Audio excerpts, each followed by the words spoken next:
നമ്മൾ മറ്റുള്ളൊരു പൂജാരിയെ വിളിച്ചു. നമ്മളെ കുടുംബക്ഷേത്ര പൂജ ചെയ്യിക്കുമ്പോൾ നമ്മളെ മുത്തപ്പനെ ഇയാൾ എന്ത് വിളിക്കും? അപ്പോൾ ഈ ഗുരുവിൻ്റെ അടുത്ത് നമ്മൾ പറഞ്ഞ് മറ്റുള്ള ദൈവങ്ങളോട് പ്രാർത്ഥിച്ചാൽ അതിൻ്റെ എല്ലാവിധ അനുഗ്രഹങ്ങളും കിട്ടും. കുറച്ചുകൂടി ഫാസ്റ്റ് ആയിട്ട് എല്ലാ ദിക്കിലും ഭദ്രകാളി ഉണ്ട്. പക്ഷെ ഭദ്രകാളിക്ക് ഒന്നിനാണ്. പക്ഷെ ഈ ഗുരു എല്ലാ ദിക്കിലും ഒരേമാതിരിയല്ല. അതുകൊണ്ടാണ് അതെ അതെ. നമസ്കാരം. ABC മലയാളം ജ്യോതിഷത്തിലേക്ക് സ്വാഗതം. ഗുരുമുത്തപ്പൻ, ഈ ഗുരുമുത്തപ്പന് കുടുംബക്ഷേത്രങ്ങളുമായിട്ടുള്ളൊരു ബന്ധം എന്താണ്? അതായത് നമ്മളിപ്പോൾ ഈ കുടുംബത്തിൻ്റെ ഏക ഒരു ബന്ധം എന്ന് പറയുന്നത് ഗുരുവാണ്. മറ്റുള്ള ദൈവങ്ങളൊക്കെ ഈ ഗുരുവിനാൽ വന്നതാണ്. ഗുരു ഉപാസിച്ച് മറ്റുള്ള ദൈവങ്ങളെ കൊണ്ടുവച്ചു എന്ന് പറയുന്നത്. അതാണ് ഗുരു മുത്തപ്പൻ്റെത്. അപ്പം നമ്മൾ പലർക്കും അറിയാത്ത കാര്യം എന്ന് വെച്ചാൽ, ഇപ്പോൾ ഭഗവതീനോടേക്ക് താല്പര്യം, അപ്പം അവർ പോയിട്ട് ഭഗവതീനെ അടുത്ത് പ്രാർത്ഥിക്കും, അല്ലെങ്കിൽ മറ്റുള്ള ഉപദേവതകൾ ഉണ്ടാവും. പക്ഷേ ഇതിന് ശരിക്കും അറിയാത്തൊരു കാര്യം എന്ന് വെച്ചാൽ, ഈ ഗുരുവിൽ നിന്നാണ് ഓർഡർ വരേണ്ടത്.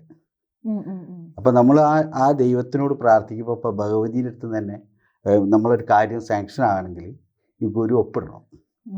Head of the department. അപ്പോൾ ഈ ഗുരുവിനെ വിളിച്ചാൽ ഗുരു എന്ന് പറഞ്ഞൊരു ആത്മാവാണ്. അപ്പോൾ ഈ ആത്മാവിനെ വെക്കുന്നതിന് പ്രധാനമുണ്ട്. അതായത് ഈ ഭഗവതീൻ്റെ വടക്ക് ഭാഗത്താണ് ഇതിനെ പ്രതിഷ്ഠ ചെയ്യുക. അങ്ങനെ ഒരു വിഷയമുണ്ട്. അതായത് അതിൻ്റെ തെക്ക് ഭാഗത്ത് വെക്കാൻ ഒരാൾക്ക് അധികാരമുള്ളൂ, ശിവഭഗവാൻ. ഭഗവതീൻ്റെ ഇപ്പോൾ ഭർത്താവും ആങ്ങളയും എന്നുള്ള ഒരു രീതിയിലാണ് ഇത് വെക്കുന്നത്. അപ്പോൾ ഗുരു എപ്പോഴും ആങ്ങളേൻ്റെ സ്ഥാനത്താണ്. ഞാൻ പറഞ്ഞ മേഡത്തിന് മനസ്സിലായി. അപ്പോൾ ഇതിൻ്റെ വിഷയത്തിൽ എന്താ വെച്ചാൽ പലരും ഗുരുവിന് മൈൻഡ് ചെയ്യുന്നില്ല. പല സ്ഥലത്തും നമ്മൾ കണ്ടുവരുന്നൊരു വിഷയം അതാണ്. ഗുരു എന്തോന്നാണ്, എന്ത് ഗുരു എന്നുള്ളൊരു ഇതിലാണ് പോണത്. പക്ഷെ ഒരുവിധ ആൾക്കാരൊക്കെ ഇപ്പോൾ അങ്ങനെ മൈൻഡ് തുടങ്ങിയ സംഭവം. അപ്പോൾ ഈ ഗുരുവിൻ്റെ അടുത്ത് നമ്മൾ പറഞ്ഞ് മറ്റുള്ള ദൈവങ്ങളോട് പ്രാർത്ഥിച്ചാൽ അതിൻ്റെ എല്ലാവിധ അനുഗ്രഹങ്ങളും കിട്ടും. കുറച്ചുകൂടി ഫാസ്റ്റ് കിട്ടും. മാത്രമല്ല, നമ്മൾ ഈ ഏറ്റവും വലിയൊരു വിഷയം എന്താ വെച്ചാൽ, നമ്മളിപ്പോൾ നമ്മളെ കുടുംബക്ഷേത്രത്തിൽ എന്ത് കാര്യത്തിൽ ഒരു അപേക്ഷ കൊടുത്തിട്ട് മറ്റുള്ള ക്ഷേത്രത്തിൽ പോയിട്ട് കാര്യമുള്ളൂ. നമ്മളിപ്പോൾ ഗുരുവായൂർ പോയി, മൂകാംബിയെ പോയി, ചോറ്റാനിക്കര, ഇതൊക്കെ വലിയ വലിയ ക്ഷേത്രങ്ങളാണ്. അവിടെ പോയി നമ്മൾ പ്രാർത്ഥിക്കുമ്പോൾ ആ ഭഗവാൻ എന്താ ചോദിക്കുക വെച്ചാൽ, ഗുരുവിനോട് നേരിട്ട് ചോദിക്കും, ഇയാൾ ഇവിടെ വന്ന് ഈ കാര്യം പറഞ്ഞിട്ടുണ്ട്. അപ്പം അവരുടെ രീതിയിലൊരു കമ്മ്യൂണിക്കേഷൻ. അപ്പം നിങ്ങളെന്താണ്, ഞാൻ എന്താ ചെയ്യേണ്ടത്, എന്നോടൊരു കാര്യം പറഞ്ഞിട്ടില്ല. അപ്പം അതുകൊണ്ട് ഒരിക്കലും അതിന് നമ്മൾ മറുപടി ഇല്ല. അപ്പോൾ പലർക്കും ഗുരുവായൂർ പോയിട്ടൊരു ഗുണം കിട്ടുന്നില്ല, അല്ലെ ചോറ്റാനിക്കര പോയിട്ടൊരു ഗുണം കിട്ടുന്നില്ല എന്ന് പറയുന്നത് അർത്ഥം എന്ന് വെച്ചാൽ, നമ്മൾ ഈ കാര്യം ആദ്യം ഇവിടെ കൊടുക്കണം. അപ്പോൾ യഥാർത്ഥത്തിൽ നമ്മൾ ഗുരുവിനോട് ഡയറക്റ്റ് കമ്മ്യൂണിക്കേറ്റ് ചെയ്യണം എന്നാണ് പറയുന്നത്. അതായത് ഗുരുവിനോട് നമ്മളെ കാര്യം പറയണം, നമ്മളെ വിഷയം. അതെങ്ങനെയാണ് അതിൻ്റെ ഒരു രീതി? ആ രീതി എന്ന് പറഞ്ഞാൽ നമ്മൾ പ്രാർത്ഥിക്കുക.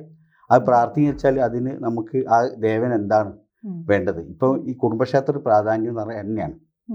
എണ്ണ, തിരി, ചന്ദനത്തിരി, കർപ്പൂരം അങ്ങനെ വെച്ചിട്ട് കാണിക്കാന്ന് പറയും. അത് വെച്ച് നമ്മൾ സമർപ്പിച്ചിട്ട് പ്രാർത്ഥിക്കണം. പ്രാർത്ഥിക്കുന്നത് മാത്രമല്ല, നമുക്ക് നമ്മളെ കാര്യം ആ ദേവന് തോന്നണം. ഇയാൾ കാര്യം പറയുന്ന സത്യമാണ്, ഇയാൾക്ക് കൊടുക്കണമെന്ന് ആ ദേവന് തോന്നുക വേണം. നമ്മളൊരു വിശ്വാസം ഇല്ലാതെ ആരോ പറഞ്ഞു കേട്ടിട്ട് ചെയ്തിട്ട് കാര്യമില്ല. അങ്ങനെ ഒരു വിഷയമുണ്ട് സംഭവം.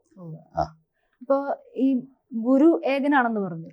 അപ്പം എല്ലാ കുടുംബങ്ങൾക്കും ഓരോ കുടുംബക്ഷേത്രത്തിന്റെ ആവശ്യമുണ്ടോ? ഇപ്പോൾ അതായത് ഓരോ ഗുരു എന്ന് പറഞ്ഞാൽ, ഇപ്പൊ നമ്മളിപ്പോൾ പറഞ്ഞ മാതിരി ഇപ്പൊ എൻ്റെ തറവാട്ടിലൊരു ഗുരുവുണ്ട്. ഈ ഗുരു അല്ല അടുത്ത കുടുംബക്ഷേത്രത്തിലുള്ളത്. അയാൾ ആചാരവും നമ്മളെ ആചാരവും തമ്മിൽ വ്യത്യാസമുണ്ട്. അവരുടെ കർമ്മം വ്യത്യാസമുണ്ട്. ചില സ്ഥലത്ത് ഭുവനേശ്വരിയാണ് കുടുംബദേവത. അപ്പം ചില ദിക്കിലേക്ക് ശാക്തേ പൂജ പറഞ്ഞ പൂജ ഉണ്ട്. അപ്പോൾ ഈ ശാക്തേ പൂജ പറഞ്ഞ പൂജ മൂസതുമാരെന്ന് കേട്ടിട്ടുണ്ടാവുമല്ലോ. മൂസതുമാരെന്ന് പറയും. നമ്പൂതിരി വിഭാഗത്തിൽ മറ്റൊരു വിഭാഗമാണ് മൂസതുമാർ. പാലക്കാട് വരെ എമ്പ്രാന്തിരി എന്ന് പറയും. ഞാൻ പറഞ്ഞ മനസ്സിലായി. അപ്പോൾ ഈ മൂസതുമാർ ചെയ്യുന്നൊരു കർമ്മമാണ് ശാക്തേ പൂജ. അതവരവിടെ ദേവതയ്ക്ക് ചെയ്യാണ്. അപ്പം ഈ പല ദിക്കിൽ മൂസന്മാർ വന്നിട്ടാണ് ചെയ്യുക. അപ്പം ഈ ഭുവനേശ്വരനെ ഉപാസിച്ച ഈ ദേവനാണ് ഈ മുത്തപ്പൻ. അപ്പം ഇയാൾക്ക് ചില വ്യത്യസ്തകൾ ഉണ്ടാവും. ഇപ്പോൾ എൻ്റെ കുടുംബക്ഷേത്രത്തിലുള്ള മുത്തപ്പനായിരിക്കില്ല തൊട്ടടുത്തുള്ള കുടുംബക്ഷേത്രത്തിലെ ദേവൻ്റെ സ്വഭാവം. രണ്ട് ആത്മാവാണ്. അവരുടെ കുടുംബത്തിൻ്റെ ആത്മാവാണ് അവിടെ ഇരിക്കുന്നത്. മാഡത്തിന് പറഞ്ഞ മനസ്സിലായോ? എൻ്റെ കുടുംബത്തിൻ്റെ മുത്തപ്പൻ എൻ്റെ ബ്ലഡായിട്ട് ബന്ധമുള്ള. അപ്പം ഇതുകൊണ്ടാണ് പല സ്ഥലത്തും പല കുടുംബദേവത എന്ന് പറയാൻ കാരണം. അപ്പോൾ ചില സ്ഥലത്ത് 2 ദിവസം ഉണ്ടാവും ഉത്സവം, ചില സ്ഥലത്ത് 1 ദിവസം, ചില സ്ഥലത്ത് കൊടുതി എന്ന് പറയുന്ന സംഭവമുണ്ട്. അതായത് വളരെ ചെറുതായിട്ട് പൂജകൾ കഴിക്കുന്നത്. അങ്ങനെ ഓരോ സമ്പ്രദായമാണ്. അതെന്താ വെച്ചാൽ പൂർവികമായിട്ട് ആൾക്കാർ, അതായത് നമ്മളെ പൂർവിക ഗുരുക്കന്മാർ എന്തൊക്കെയാണ് ചെയ്തു പോകുന്നത് അത് ആവർത്തിക്കുക എന്നുള്ളതാണ്. അത് തന്നെ ഈ കുടുംബക്ഷേത്രത്തിൽ എന്ന് പറഞ്ഞാൽ ഇപ്പോൾ നമ്മളിപ്പോൾ ഇപ്പോൾ കൊടുങ്ങല്ലൂരമ്മ, അതിൻ്റെ ഹെഡ് ഓഫീസ് കൊടുങ്ങല്ലൂരാണല്ലോ. അപ്പോൾ ഈ കൊടുങ്ങല്ലൂർ മേഡം കേട്ടിട്ടുണ്ടാവും, എല്ലാവരും പോയിട്ട് അവിടെ പോയിട്ട് കോമരങ്ങളൊക്കെ പോയിട്ട്. അപ്പോൾ അതെന്താ സംഭവിച്ചാൽ റീചാർജ് എന്ന് പറയും. അതായത് നമ്മൾ ഫോണിൽ ചാർജ് കയറ്റുന്ന മാതിരി ഇവരവിടെ പോയിട്ട് അമ്മനെ സമർപ്പിച്ചിട്ട് അവിടുന്ന് അമ്മനെ വീണ്ടും അടുത്ത വർഷത്തേക്ക് കൊണ്ടുവരികയാണ്. ഇത് പലർക്കും അറിയില്ല, അറിയുന്നവരുണ്ട് കേട്ടോ. അപ്പൊ അവിടെ പോയിട്ട് എല്ലാ ഒരു സമയപരിധിക്കുള്ളിൽ ഈ ഒരു റീചാർജിങ് നടക്കണം. അതൊരു കൊല്ലത്തേക്കാണ്. അതുകൊണ്ടായിരിക്കും ഇതുപോലെ പല ദോഷങ്ങളൊക്കെ ഉണ്ടാവുമ്പോ അല്ല അങ്ങനെയല്ല, ക്ഷേത്രങ്ങളിൽ ഇന്ന പൂജ നടത്താഞ്ഞിട്ടാണ് അല്ലെങ്കിൽ ഇന്ന വഴിപാട് നടത്താഞ്ഞിട്ടാണെന്ന് പറയുന്നത് അല്ലേ? അല്ല, ഈ കുടുംബക്ഷേത്രത്തിൽ വഴിപാട് എന്ന് പറയുമ്പോൾ അതിന്റെ പ്രത്യേകത എന്താ വെച്ചാൽ നമ്മൾ ആ തറവാട്ടിലൊരു കോമരം എന്ന് പറഞ്ഞ ആളുണ്ടാവും. അയാളാണ് അവിടെ അവര് സമയത്താണ് പോവുക. ചിലർക്ക് ഇല്ലാത്തവർക്ക് ഇവർ പോവും. ഇത് പോകുന്നത് എന്താ വെച്ചാൽ അമ്മയ്ക്ക് പോയിട്ട് ഇവരെ ഗുരുവിൻ്റെ ആൾക്കാർ വീണ്ടും പോയിട്ട്, കാരണം ഞങ്ങളെ തറവാട്ടിലേക്ക് വന്ന ദേവിയാണല്ലോ, അപ്പം ആ ദേവീനെ വീണ്ടും പോയിട്ട് നമ്മൾ വിളിക്കുകയാണ്. അപ്പോൾ ഒരു വർഷത്തേക്ക് നമ്മൾ പുതുക്കുകയാണ്.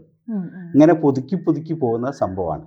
ഇത് ഒരു വർഷത്തേക്ക് ആ ഒരു ടൈം പീരീഡിലാണോ നമ്മൾ ഈ? അതെ അതെ, ഈ കുംഭമാസത്തിൽ ഭരണി അശ്വതി എന്നൊക്കെ പറയുന്നത് കേട്ടിട്ടുണ്ടാവില്ല. ഇവിടെ എല്ലാവരും ഒന്നിക്കും.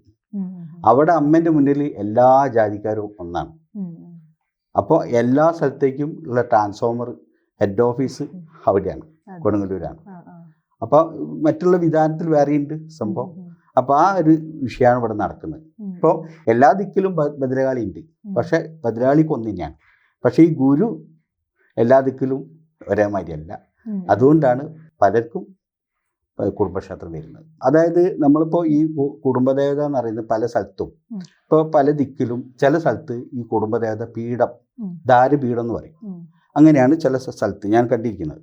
ചില സ്ഥലത്ത് ഇത് വിഗ്രഹമാക്കുന്നുണ്ട്. പക്ഷേ ചില സ്ഥലത്ത് ബ്രാഹ്മണരാണ് പൂജ ചെയ്യുന്നത്. ഇപ്പം ഞാൻ 5-6 കുടുംബക്ഷേത്രത്തിൽ ഉത്സവം നടത്താൻ പോവാറുണ്ട്. അപ്പം ഈ എൻ്റെ ഒരു അഭിപ്രായത്തിൽ ഞാൻ ഒരിക്കലും അവിടെ ഞാൻ പൂജ ചെയ്യാറില്ല. അത് എൻ്റെ ശിഷ്ടമാണ്. അത് ഞാൻ അവരോട് പറഞ്ഞ് മനസ്സിലാക്കിയാൽ ഞാൻ എന്ത് ചോദിച്ചാൽ അവരിൽ ഒരാളെ പൂജാരിയാക്കി തിരഞ്ഞെടുക്കും. എന്നിട്ട് അവർക്ക് കർമ്മങ്ങൾ പറഞ്ഞു കൊടുക്കും. എന്നിട്ട് അവരെ കൊണ്ടാണ് ചെയ്യിപ്പിക്കാറ്.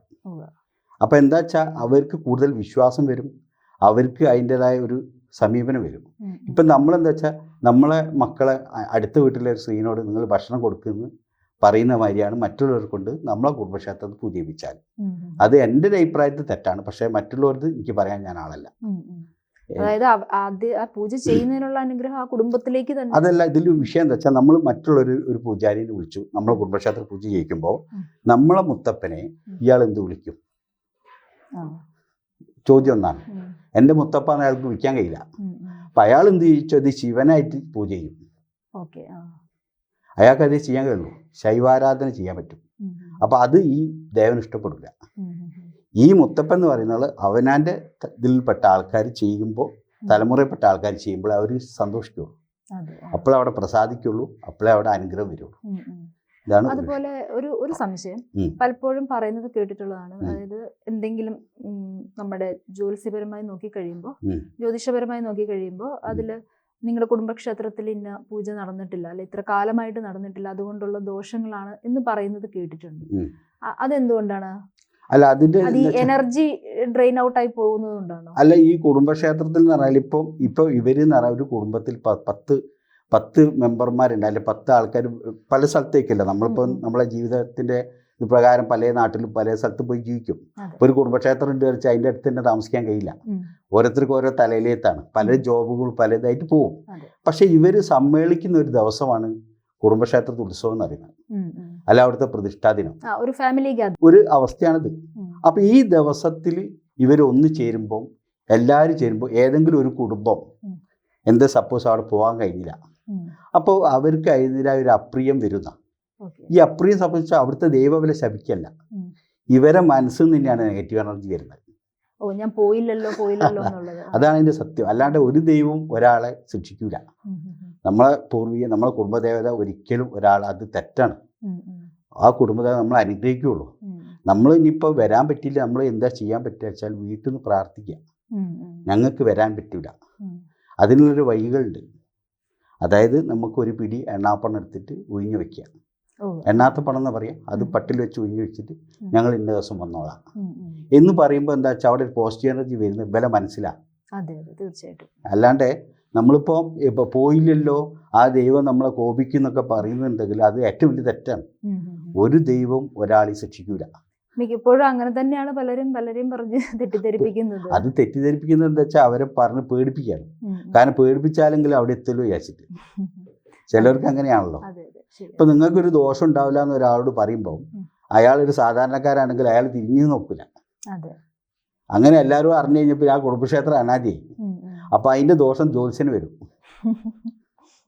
ഞാൻ പറഞ്ഞ മനസ്സിലായി എന്തുകൊണ്ടാണ് അയാൾ അത് പറയാൻ, ജ്യോത്സ്യം പറയാൻ കാരണം എന്താ വെച്ചാൽ ഇതാണ് ഉദ്ദേശം. നിങ്ങൾക്കൊരു കുഴപ്പമില്ല, നിങ്ങൾ പോയില്ലെങ്കിൽ കുഴപ്പമില്ല എന്നൊരു ജ്യോത്സ്യം പറയാൻ പാടില്ല. അങ്ങനെ പറഞ്ഞു കഴിഞ്ഞാൽ ഈ കുടുംബദേവതയുടെ ദോഷം ഇയാൾക്ക് വരിക. അപ്പൊ ഇയാളെ ഉദ്ദേശം എന്താ, ഇയാളെ ഉദ്ദിഷ്ടം എന്താ വെച്ചാൽ അവരെ അവിടെ എത്തിക്കുക എന്നുള്ളതാണ്. അതിന് ചിലപ്പോൾ ഒരു ഇഞ്ചക്ഷൻ ചെയ്യേണ്ടി വരും. ആ ഇഞ്ചക്ഷനാണ് പേടിപ്പിക്കൽ. അതാണ്. അപ്പൊ അവരെ നമ്മൾ കുറ്റപ്പെടുത്താൻ പറ്റില്ല, ജ്യോത്സ്യനെ കുറ്റപ്പെടുത്താൻ പറ്റില്ല. ജ്യോതിഷമോ വാസ്തുവോ പൂജയോ നിങ്ങൾക്ക് ആവശ്യമുണ്ടോ? താഴെ കാണുന്ന നമ്പറിൽ വാട്സപ്പ് ചെയ്യൂ. നിങ്ങൾ ചെയ്യേണ്ടത് ഇത്രമാത്രം: താഴെ കാണുന്ന നമ്പർ നിങ്ങളുടെ മൊബൈലിൽ സേവ് ചെയ്യൂ.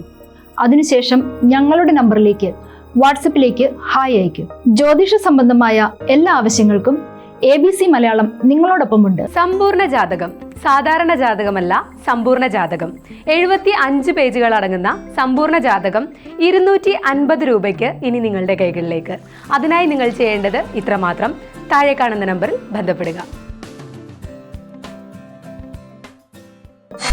ജ്യോതിഷവുമായി ബന്ധപ്പെട്ട എല്ലാ വിശേഷങ്ങളും നിങ്ങളിലേക്കെത്താൻ ABC ജ്യോതിഷം സബ്സ്ക്രൈബ് ചെയ്യുക.